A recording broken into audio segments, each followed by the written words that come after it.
High court న్యాయమూర్తి justice Nagesh సంచలన తీర్పిచ్చారు. హైకోర్టును తప్పుదోవ పట్టించిన పిటిషనర్ కు ₹1 కోటి జరిమానా విధించారు. ప్రభుత్వ భూముల కబ్జా యత్నాలను అడ్డుకుంది హైకోర్టు. ఈ కేసు విషయంలో పెండింగ్ విషయం దాచి పిటిషనర్లు మరో బెంచ్ వద్దకు వెళ్లడంపై ఆగ్రహం వ్యక్తం చేశారు. హైకోర్టును తప్పుదోవ పట్టించేలా పిటిషన్లు వేయడంపై జస్టిస్ నగేష్ ఫైర్ అయ్యారు. పిటిషన్ పెండింగ్ లో ఉండగా మరో బెంచ్ లో ఆర్డర్ తీసుకోవడంపై ఆగ్రహం వ్యక్తం చేశారు. హైకోర్టు న్యాయమూర్తి జస్టిస్ నగేష్ సంచలన తీర్పిచ్చారు. పూర్తి అప్డేట్స్ అడిగి తెలుసుకుందాం. మా ప్రతినిధి శర్మ ఫోన్ లైన్ లో ఉన్నారు. శర్మ, తెలంగాణ హైకోర్టులో ఇవాళ కీలక పరిణామం చోటు చేసుకుంది.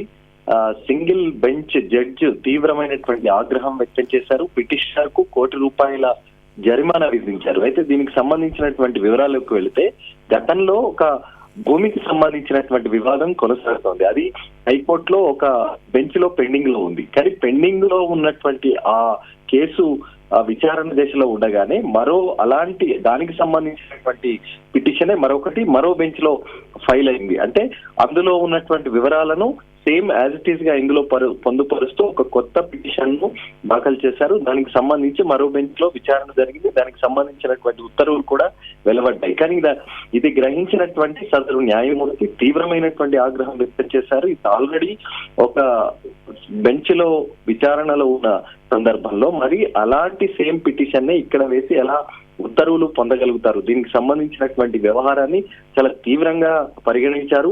ఆ పిటిషనర్ కు ₹1 కోటి జరిమానా విధిస్తూ ఇటువంటి చర్య సరైంది కాదంటూ కూడా తీవ్రమైనటువంటి ఆగ్రహం వ్యక్తం చేశారు. ఉత్తర్వుల విషయంలో మరి ఏ రకమైనటువంటి నిర్ణయం తీసుకుంటారన్నది ఒకటి చూడాల్సి ఉంది. ఇది ప్రభుత్వ భూమికి సంబంధించినటువంటి వ్యవహారం కాబట్టి హైకోర్టు మాత్రం చాలా సివియర్ గా ఉంది. ఇటువంటి పరిణామాలు ఏ రకంగా ఉన్నాయనేటువంటిది కూడా చూడాల్సి ఉంది. రిజిస్ట్రీని ఆదేశించారు. ఇలాంటి పిటిషన్ల విషయంలో ఒక అంశం ఒక దగ్గర పెండింగ్ లో ఉన్నప్పుడు దీన్ని అలో చేయడం ఏంటనేటువంటి అంశానికి కూడా రిజిస్ట్రీకి సూచించినటువంటి సందర్భం కాబట్టి మొత్తానికి పిటిషనర్ కు ₹1 కోటి జరిమానా విధించడం అన్నది వాళ్ళ తెలంగాణ హైకోర్టులో సంచలనమైనటువంటి అంశంగా మారినటువంటి అంశం. ప్రభుత్వ భూములను కాపాడేటువంటి విషయంలో హైకోర్టు ఈ రకమైనటువంటి ఉత్తర్వులను ఇవ్వడం ద్వారా ఒక హెచ్చరిక జారీ చేసినట్టు.